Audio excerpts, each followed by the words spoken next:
দেখ, আগের ক্লাসে আমরা ক্লজ শিখেছি, এই ক্লাসে আমরা শিখব ক্লজের শ্রেণীবিভাগ। ক্লজ তিন প্রকার: প্রিন্সিপাল ক্লজ,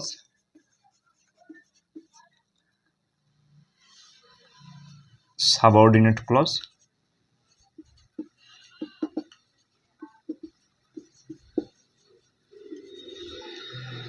আর কোঅর্ডিনেট ক্লজ।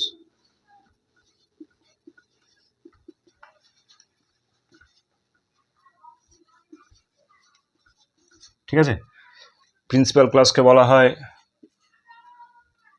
ইন্ডিপেন্ডেন্ট ক্লজ,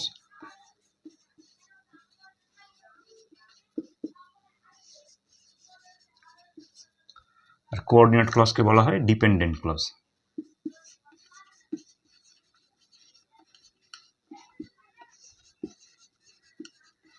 দেখ, ক্লজের মানে থেকে ক্লজ আমাদের ধারণা তৈরি করে দেবে যে কোনটা কি ধরনের ক্লজ হবে। আগে শ্রেণীবিভাগটা এখানে এই সাবঅর্ডিনেট ক্লজকে আবার তিন ভাগে ভাগ করা যায়: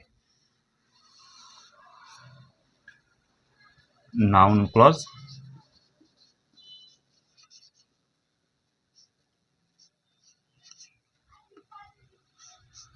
অ্যাডজেক্টিভ ক্লজ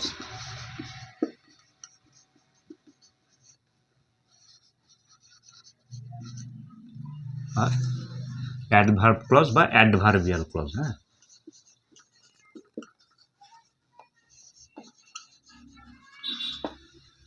এটা খাতায় নোট ডাউন করে নে। ক্লজ তিন প্রকার: প্রিন্সিপাল ক্লজ অথবা independent clause, subordinate clause or dependent clause, আর কোঅর্ডিনেট ক্লজ। সাবঅর্ডিনেট ক্লজ বা ডিপেন্ডেন্ট ক্লজ তিন প্রকার: noun clause, adjective clause, adverbial clause. আমরা ধীরে ধীরে সব শুনবো, তো নোট ডাউন কর। দেখ, প্রথমে আমরা এই তিনটা ক্লজ বুঝবো। ডিপেন্ডেন্ট ক্লজের শ্রেণীবিভাগ আমরা ধীরে ধীরে বুঝবো। হ্যাঁ, এটা বাদ দিই, তোরা নোট ডাউন করে রাখবি, কিন্তু আমরা এটা পরে বুঝবো। দেখ, ইন্ডিপেন্ডেন্ট মানে কি বলতো? ইন্ডিপেন্ডেন্ট মানে হচ্ছে স্বাধীন, আর ডিপেন্ডেন্ট মানে হচ্ছে নির্ভরশীল। ঠিক আছে, আর কোঅর্ডিনেট মানে সংযোজক। হ্যাঁ, যেটা দুটোর মধ্যে সংযোগ স্থাপন করে।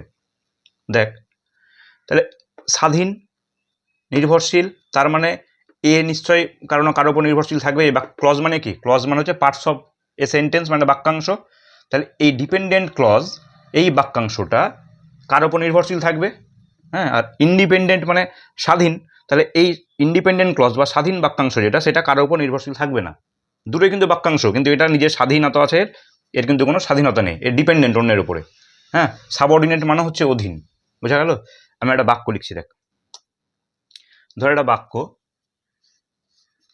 আই হ্যাভ এ কাউ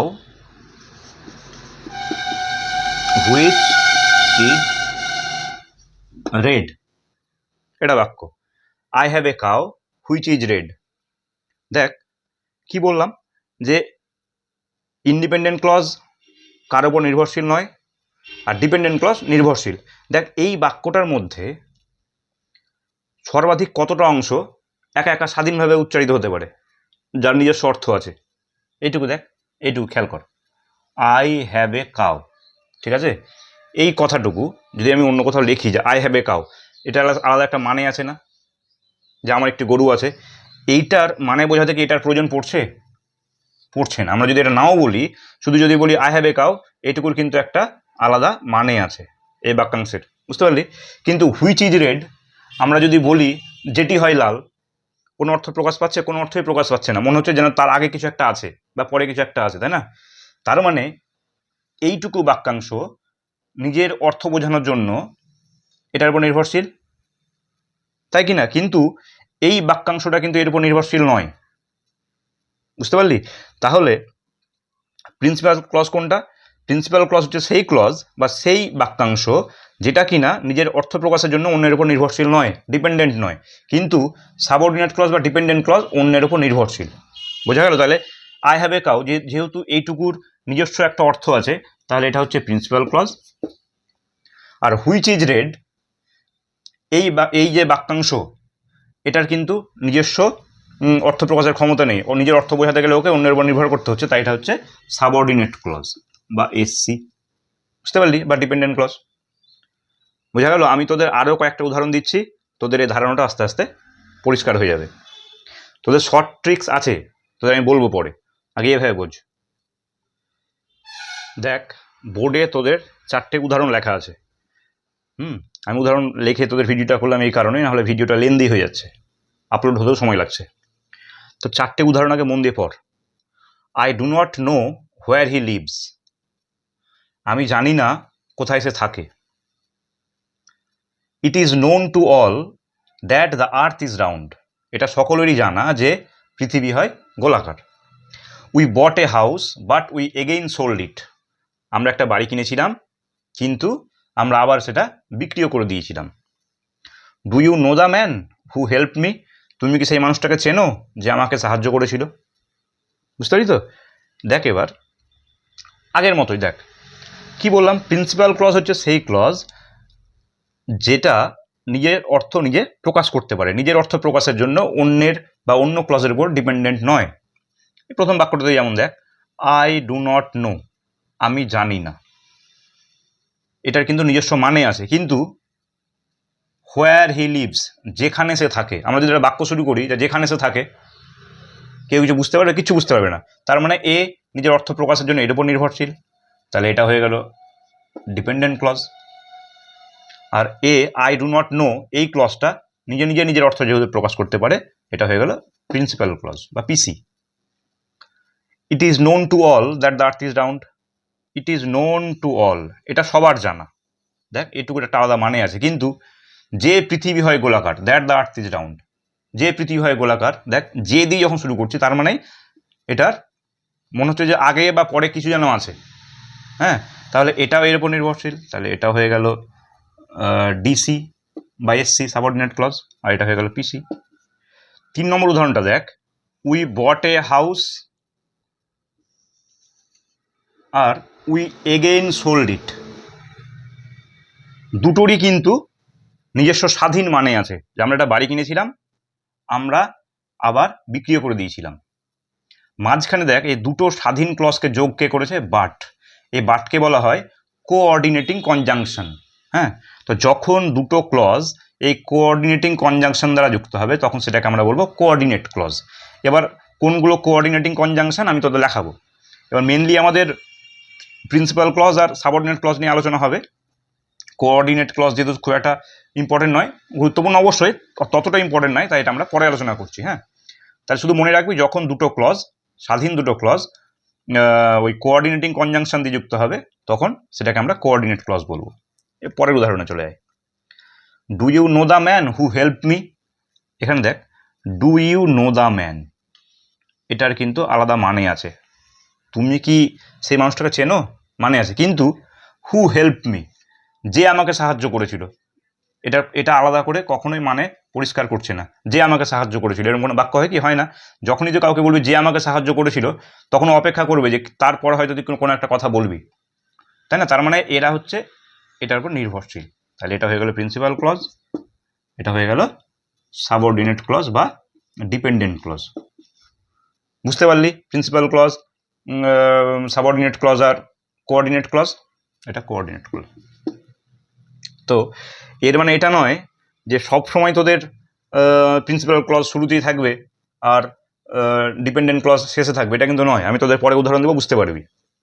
আচ্ছা, এবার দেখ যে উদাহরণগুলো তোদের লেখালাম এই কোঅর্ডিনেট ক্লজ বাদ দিয়ে, বাকি যে 3টে উদাহরণ আছে প্রত্যেকটাতে দেখ যে একটা ক্লজ আর একটা ক্লজের সঙ্গে যুক্ত হয়েছে, দেখ মাঝে একটা লিঙ্কারের দ্বারা, তাই না?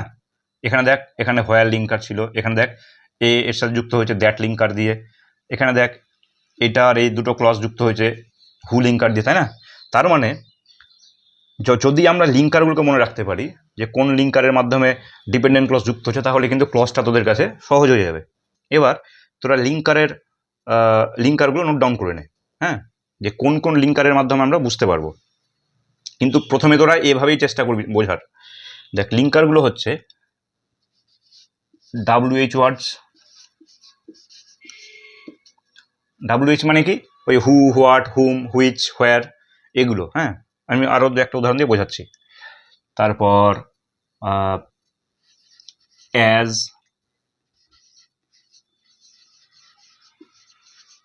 বিকজ,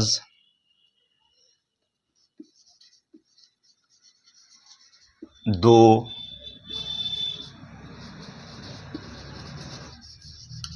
অলদো,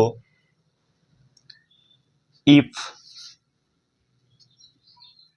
তারপর দ্যাট, এইগুলো। হ্যাঁ, মোটামুটি এই লিঙ্কারগুলো যখন তুই দেখতে পাবি একটা সেন্টেন্সের মধ্যে, ধরে নিবি যে লিঙ্কারের পরের অংশটুকু হচ্ছে তোর সাবঅর্ডিনেট ক্লজ। বোঝাতে পারলাম? তো এটা কখন? যখন শেষের দিকটাই থাকবে। কিন্তু এমন উদাহরণ তোকে আমি দেবো এখনই, যেখানে দেখবি যে ক্লজ মাঝখানে আছে, সেক্ষেত্রে কিন্তু তোকে মানে বুঝে করতে হবে। হ্যাঁ, যে কতটুকু প্রিন্সিপাল ক্লজ, কোনটুকু সাবঅর্ডিনেট ক্লজ। এই লিঙ্কারগুলো ভালো করে মনে রাখবি। এটা হচ্ছে তোদের মনে রাখা শর্ট ট্রিক। আচ্ছা, নোট ডাউন করে নে। এইবার একটু কঠিন উদাহরণের দিকে আয়। He whom you call uncle has died. সেই ব্যক্তিটা যাকে তুমি কাকা বলতে মারা গেছেন। দেখ, আমি তোদের কি বললাম যে লিঙ্কারের পর থেকে বাকি অংশটুকু হচ্ছে তোর সাবঅর্ডিনেট ক্লজ হবে, তাই না? সাবঅর্ডিনেট ক্লজ হবে। তাহলে এটা যদি সাবঅর্ডিনেট ক্লজ হয়, এখান থেকে প্রিন্সিপাল ক্লজও থাকবে, যার কিনা সাবঅর্ডিনেট ক্লজ মানে কি, এই ক্লজটা অন্য কার উপর নির্ভরশীল, তাহলে এ কার উপর নির্ভর করে থাকবে? এ কি শুধু হি এর উপর নির্ভর করে হবে? নিশ্চয় না। তাহলে আমাকে এখানে প্রিন্সিপাল ক্লজও খুঁজে বের করতে হবে। তাহলে তখন সেই সব ক্ষেত্রে আমরা কি করব? যখন আমাদের সাবঅর্ডিনেট ক্লজটা সেন্টেন্সের মাঝখানে থাকবে, তখন দেখ এখানে যে সাবজেক্ট পড়ে আছে হি, আমরা দেখব হি দিয়ে বাক্যটা কোনখানে, হিটা কোনখানে গিয়ে আমাদের বাক্যের পরিপূর্ণতা পাচ্ছে আলাদা একটা বাক্যাংশের। যদি আমরা বলি হি, দেখ ইউ তো হবে না, কারণ আমি বলেছি যে লিঙ্কারের পরের থেকে হচ্ছে সাবঅর্ডিনেট ক্লজ। তাহলে he you call uncle has died, নিশ্চয় কোনো মানে তৈরি করছে না। He call uncle has died, সেটারও মানে আসছে না। হি আঙ্কেল হ্যাজ ডাইড, কোনো মানে আসছে না। কিন্তু যদি বলি he has died, he has died, দেখ এইটুকুর কিন্তু আলাদা মানে আছে।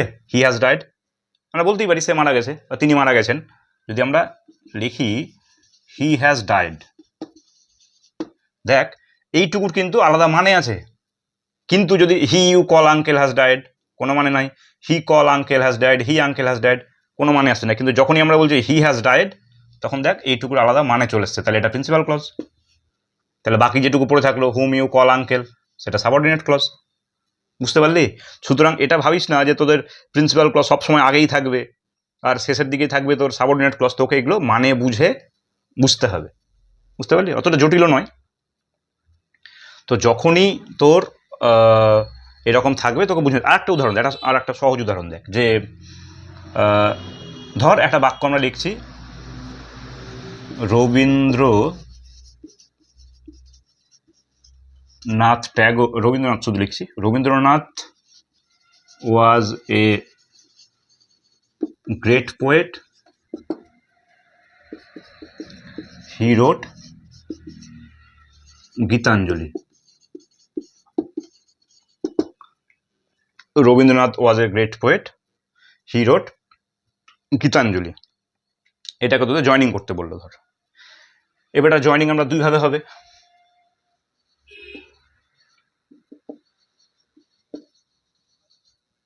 রবীন্দ্রনাথ